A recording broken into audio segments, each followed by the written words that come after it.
welcome to the SPRTER podcast. Hi, nice to meet you. Nice to meet you. Let me introduce you to our audience. We have Scarlett O'Connor here, who is so many condolences. Let's get into this. She has won the Miss Atlas 2019, 2021. She's a life coach.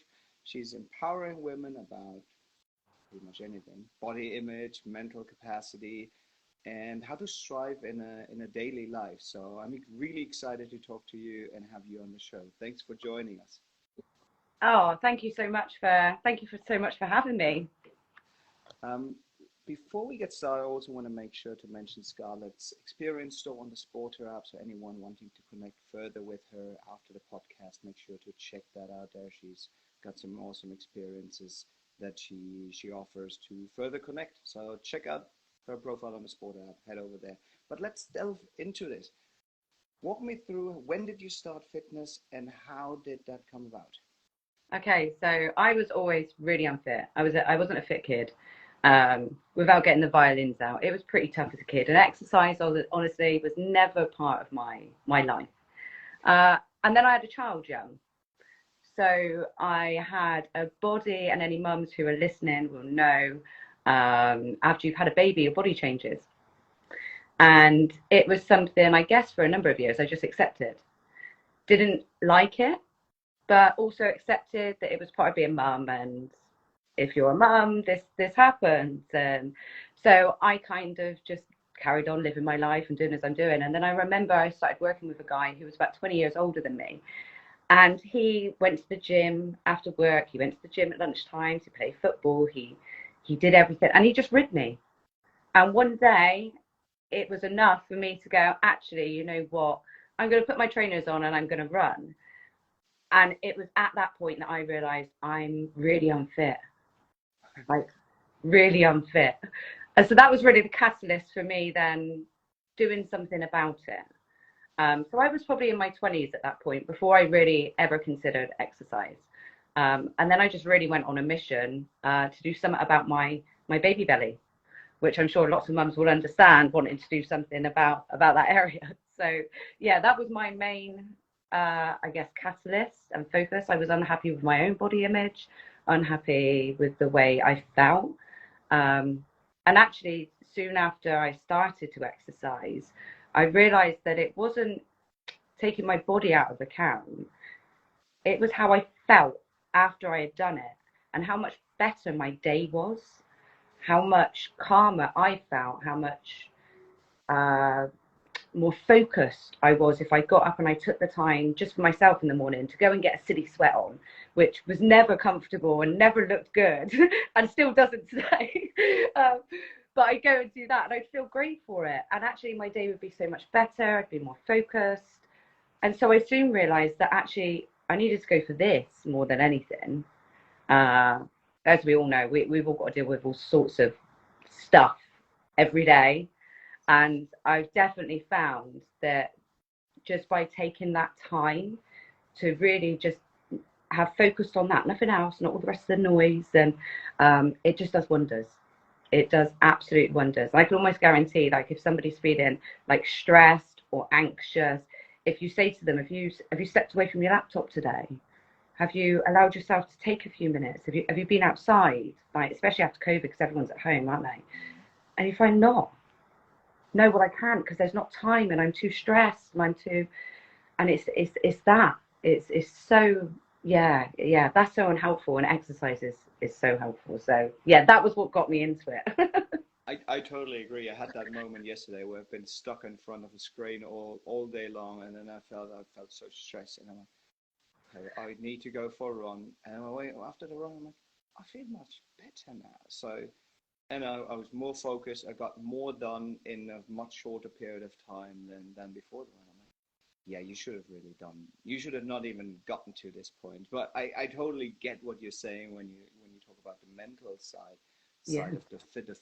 So, but take it back to, okay, you just put some trainers on, you experienced, you explored. How did you go about that journey? Hey, I'm not a fit person, to you're super fit. You're Miss Atlas 2019, 2021. I mean, that's a That's not a normal progression, right? That's exceptional. So how did you go? How did you learn?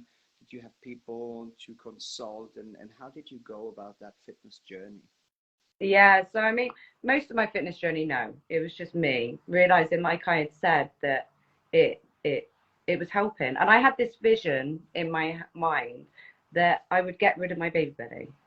I was about 21 at the time, and that was my goal by the time I was about 30. I remember at that time, I used to see it on the papers everywhere, tummy tucks and all this stuff. And I was like, oh, wow, if only I had the money for things like that. Well, I'll have two goals. One goal will be when I'm 30, I'll be able to afford it. And the second one will be I'll do my best to do something about it by the time I'm 30. So I've got to be honest, I didn't really tell people. I used to get up in the morning when my son was a bit older, and I'd leave him at home in the morning. And I'd go off to the gym before he got up, come back, make him breakfast, sort him out. And that would be or I'd go after work, or I'd fit it in somewhere. But I wouldn't really tell people. And that's probably because a little bit of me was like, well, if you tell people, then they know. And I don't want people to know. What if I decide next week I'm not going to go? Or that never actually happened. It just I became more committed and more committed and more committed. But nobody really knew that was happening unless you were really close to me. You didn't know I was really on that journey. I didn't post about it. I wasn't sharing it. I just kind of kept it to myself. And then I went through a couple of near-death experiences. In 2015, I was assaulted by police in Spain, and I almost died and lost my life. And then in 2017, I lost my dad, and doing what I've always done, which is get up, get on with it, deal with everything. I experienced true burnout. I went to work one day, and the next minute I woke up from a coma. I woke up in intensive care, looking around to find out that I'd actually smashed my car into a tree at 50 miles an hour. And I was very lucky to be alive with just, you can see probably these scars across my head. And so that, as you can only imagine, and anybody listening, when you wake up and you've actually experienced what it's like to lie on your deathbed, yeah, it hits hard. Am I really happy with my life? Have I really achieved the things that I could achieve? Am I living what I want? Is this? And I realized that I really wasn't. That I had a great career, had the house, the cars, I'd achieved things I only dreamt were possible, but I always wanted to help people, and I wasn't doing that. So it was that was the kind of catalyst for me, knowing that I needed more, knowing that I needed to come back stronger. And so I really went on a journey after going down on the way back up to understand how our brain works. How does trauma affect us? Not just as an adult, but as a child. I went through a lot of it, but like many of us, just suppressed it and put it over there and carried on with life. And I'm a strong person because of all of that and all of that. But actually, I wanted to understand, well, how was it affecting me? Because I always felt like I was carrying this weight around. And that's the only way I could describe it as. And so I kind of went on the hunt for, one, how can I help myself? Two, how can I help others? Do I become a counselor, for instance? Do I do this? Do I do that? And so that was what took me on the path. And I knew, one, if I want to help people, regardless of what tools I go and learn and how I help them, I have to help myself. It's and I don't mean this offensively, but if you want to go and get in shape and somebody walks up and he's 20 stone and he's eating a brick, you're not going to probably want to go to him. Like, so I do believe you've kind of got to walk the talk. So it's, and I think, yeah, I mean, I had staples across my head, and I did go into a dark place. So I knew if I wanted to help people, I first needed to help myself. And that's when I actually stumbled across competing. So I had a six-pack at that point.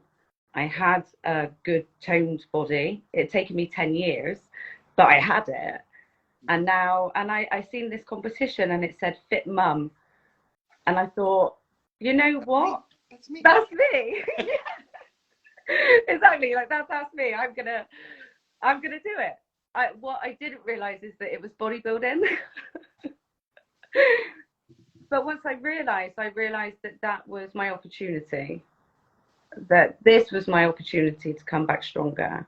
that this was something I could do that was just for me, not for work, not for my boss, not for my son, not because I'm mum, but just for me. And so, regardless of how crazy it seemed to me, my friends, that I was going to suddenly be getting tanned up and going on stage and I'd have to prep and pose and this other world, which was just another world, it excited me. And I truly believe that we we have to step out of our comfort zones continuously to grow. And a lot of people stay comfortable because of that, just because it's comfortable. And it feels very uncomfortable. Going out of your comfort zone is like, Yeah, I mean, particularly on a bodybuilding competition stage where you're like judges are literally judging every muscle of your body, and so like that seems like it's really uncomfortable. I can imagine. I can't even imagine. I say I can't, but I can't. Like I can't even imagine being scrutinized like that to that level and being like, yep, here I am. This is me. You can judge all you want. I'm awesome. So and I this, think that's it. That's what you got to do. Like, it's not worry about other people ever. Like, even when it comes to being on stage, if you worry about what are the judges thinking, what are the other people thinking, what are they thinking of them, oh, your minds would just be so noisy. And you can't go into it in that. You have to go into anything you're doing strong, confident, thinking about just you, like that you are there to win. And if that doesn't happen, which it don't happen, and I've not won everything, and it is hard when you don't win, but there can only be one winner. And I think that's why it's really, really important, no matter what you're doing, to enjoy the journey. Like, I hear about people competing who've really found the journey really tough. mhm. And the journey is tough because you've got to do X amount of cardio every day, train every day, stick to your diet, find time for. It's a big commitment, but you should be enjoying it. And if you're not, I would question why you're doing anything in life. If you're not enjoying the journey, or ask you to take a look and enjoy the journey, because if we wait to get to the destination, we might not ever get there. And if I go to competition and I don't win, if I allowed that to be the only goal, then I'd be, yeah, devastated afterwards, and that's no good for any of us. They can, like you said, it's somebody else judging, so Yeah, there's it's probably nothing. very subjective as well. So if Yeah, you let then that subjective perspective define your happiness, that seems like that's a recipe for unhappiness in a way. yeah, So that's interesting. Now, I want to delve. You've covered so many different aspects in here. I want to delve deeper on a few of them.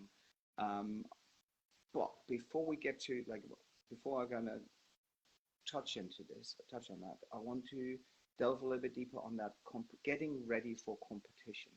yeah. When you just said, look, I mean, there's regular training and there's probably that, hey, time frame before the competition, what's it like, 8 to 12 weeks to really hit it hard? What is the time frame? How do you get, call it, stage ready? Okay, so since my first competition, I've had a great coach by my side. So Nathan Smart is my coach, and he's absolutely incredible. I call him my magician, because I don't know what happens, but if I just do as he says, and I am a bit like a soldier, like, yes, sir, okay, I'll do that, okay. It's incredible, the results. So, but yeah, this time I'm around 4 to 5 months in prep, Yeah. so 16 to 20 weeks. I think I'm now about 9 weeks out, 8 weeks out from my first comp, followed by another one about 5 weeks later. So, yeah, it involves, I mean, when you're training and you're off season, depending on who you are, I mean, I still train 5 days, but I'm full of good food. I'm training for kind of an hour and a half, 5 days. Now I'm on prep. I'm walking for 2.5 hours a day. I'm going on a stepper for 30 minutes, 20, 30 minutes. I'm training those 5 times as well, at least kind of an hour and a half. And they're hard, they're tough sessions. And I'm in a deficit every day. So, and I've been on prep now 8 weeks, I think, 7 weeks. I'm down about 7 kilograms, 6.5. So it's, yeah, you're in it. It's tough. It's tough, and it takes up a big commitment. It's hours, probably 4 or 5 hours every day, when you're on prep. So you said you're on a deficit on a pretty much every day, calorie deficit for our Calorie audience deficit. who's not that familiar. I mean, really, you eating less than you should be eating, or than your body actually wants to eat, right? So how do you not get hungry? I would get hungry all the time. I mean, caffeine is life. Okay. Like, very much so. I don't know what I would do without it. I've got to be honest. Caffeine is very much life. Yes. That's really good to know, because next time I'm like, oh, I'm hungry here, like caffeine it is. I'll refer back to you. So, I think that keeping your, I mean, being on a diet is difficult for anybody. It's challenging. I mean, putting weight on is easy, isn't it? Eating food and indulging, and yeah, it's easy. But for, yeah, anyone listening, you don't have to go to the extremes I'm going. Obviously, I'm looking to get competition ready, which is not, by the way, when you see people competition ready, that's not sustainable. Like, it's unhealthy, let's be honest. You get to an unhealthy weight. Like you've just heard, I've been in a deficit, and I will continue to be for another couple of months. So it's hard. It's hard on the body, and it's probably when you get that low of body fat at the end, it's probably not very good for your body. So yeah, it's not the healthiest. And when you're looking at people who are stage lean, don't be looking and thinking, oh, I wish I looked like that, or why don't I look like that? Why can't I get like that? Because it takes serious dedication and a serious amount of time to get into that condition, and that's not something you can keep. So that's as really much good. as it looks It's a great. really good reminder to, like, hey, this is actually, it's realistic, because obviously they're real humans, and you very dedicated to do it, but it's not sustainable. So that's a really good reminder for pretty much anyone out here. But when I Well, I said, think you oh, can 8 to easily 12 weeks, you're like, no, 16 to 20 weeks, and I'm pretty much on a deficit for that long, and it takes that long to be competition ready. That's really interesting, and something that, for our audience, anyone wanting to get into this, like, you gotta commit. You got to commit. It's a big commitment. There's no denying it. And I mean, I could do it in a shorter time, but I'm at risk then of losing more muscle, where I'm going so hard every day to try and burn it all off. And I mean, the whole point of this is to build muscle, and then to be able to just take the fat off and show it off. So, and retain as much as you can. So I couldn't have done this when I first started, admittedly. And it's been a journey for me. When I did my first prep, I remember entering that competition. It was 5 weeks, and I was like, 5 weeks? What, without alcohol, without chocolate, without how will I ever cope? And then, but now I look and I think it's just mad. A few years later, now I'm actually doing 4 months, 5 months. But it's like everything. It's steps, isn't it? It's Yeah, steps. I guess So you don't start running a marathon. You start with small steps as well, and a few K, and then you progress up. So I exactly can that. see that. It's just you are running the marathons right now. Yeah, So now I so am. so that dedication is also that you mentioned earlier. You had that near-death experience. You're very open about sharing these experiences and sharing drama, and using that to empower your audience, empower others. And I think that commitment that you bring to your training is also funnels into that.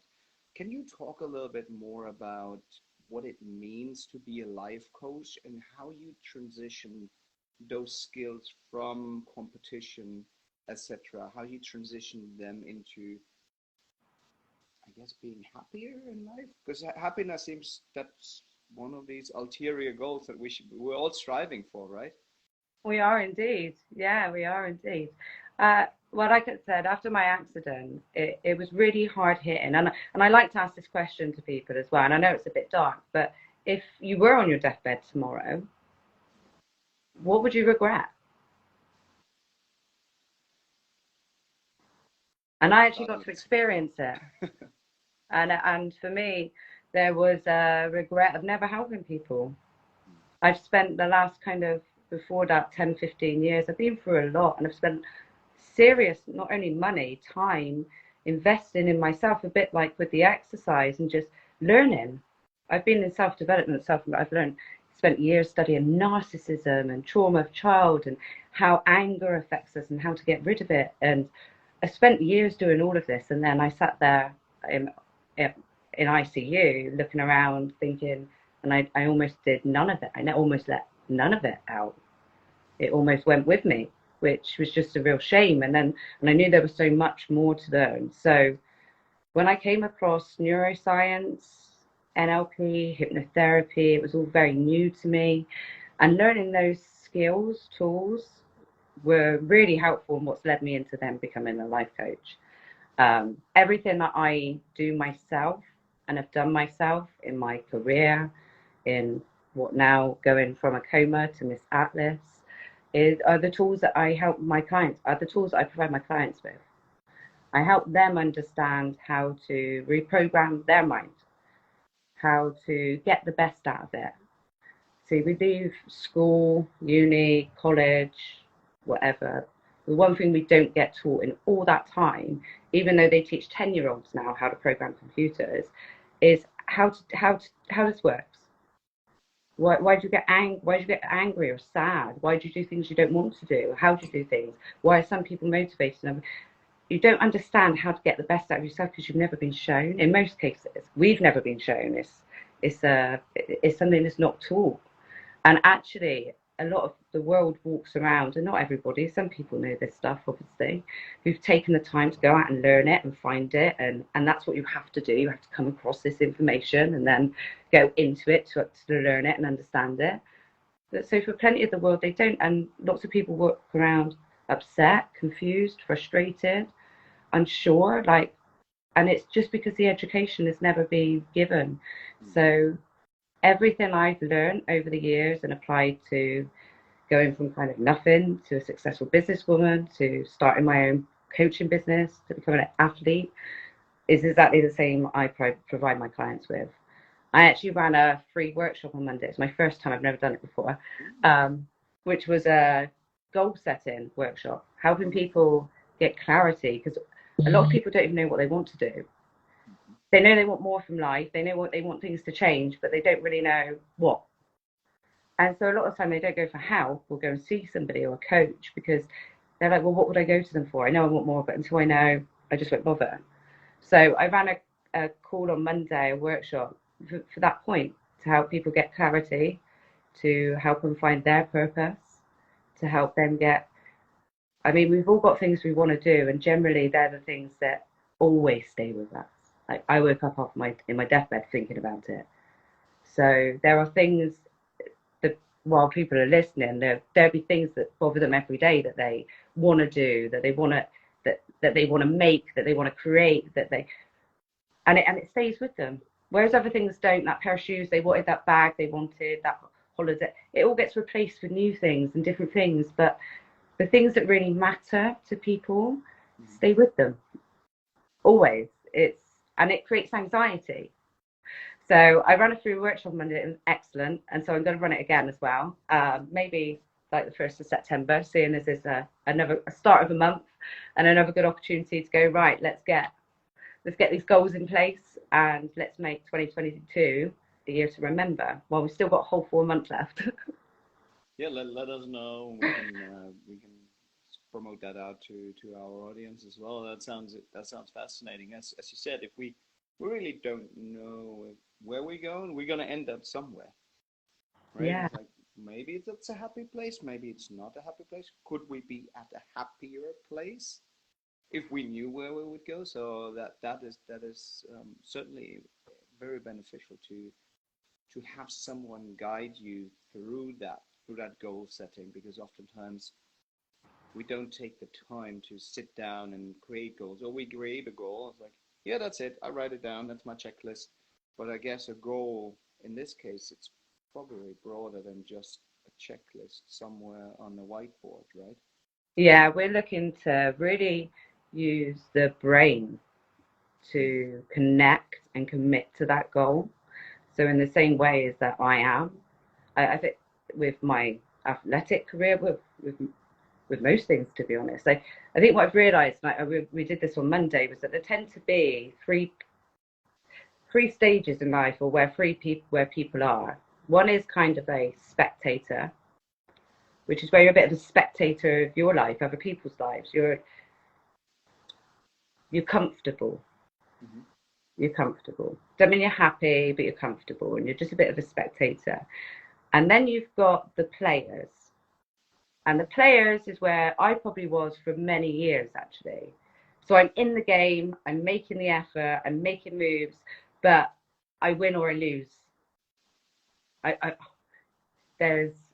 a player.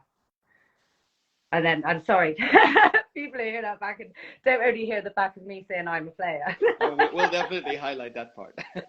but there's lots of players out there who want more, and they want to be winning, and they want to be achieving things that they want to achieve, but they're still anxious, still have self-doubt, there's still anxiety there's indecisiveness. And then you have a champion, and a champion mindset is decisive and knows what they want and is committed and connected to it, and everything's firing the same way inside. So the vision, the words, the beliefs, the values, everything is firing in the same direction. And so decisions can be made easily. Boundaries are clear and easy to have in place. And so that's really where I look to take my clients, is from usually a player, because they're usually in the game a bit. Yeah.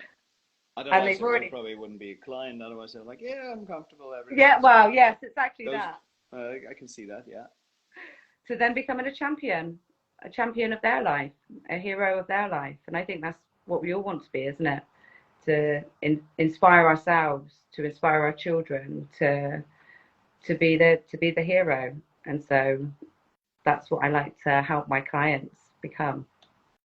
That's fantastic. Yeah, I can absolutely see that's very valuable to goal setting. And then once the goal is set, you can attach certain actions to those goals and do that champion mindset. But I can see that mindset is really driving the action forward and probably make it more sustainable in the long run.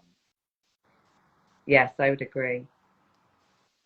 That's great. I want to be cognizant of your time, but you provided some amazing insights into competition as well as the role of mindset.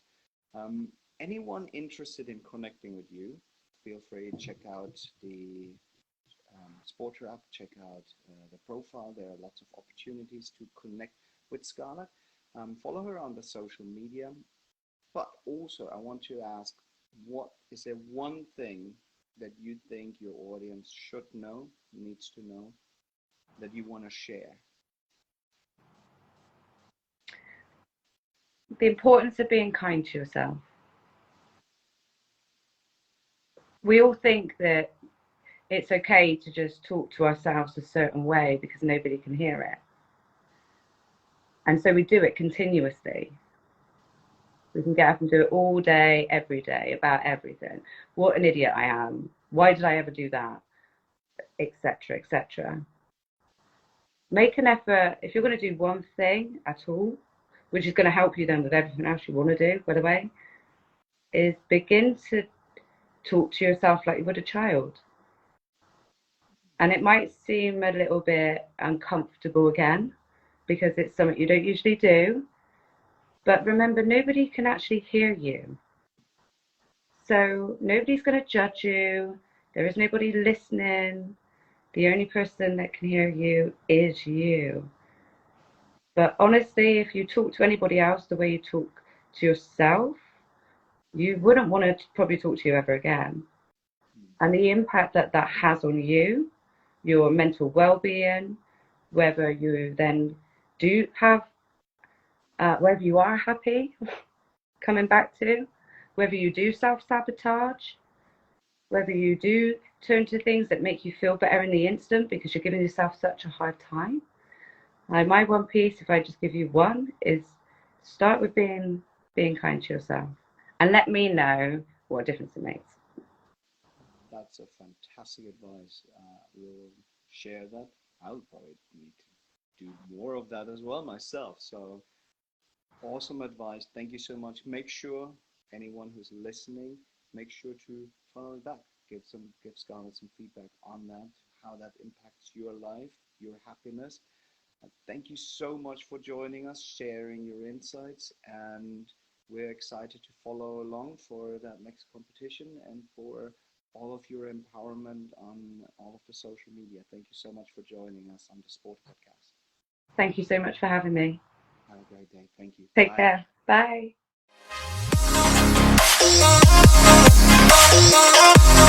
Bye.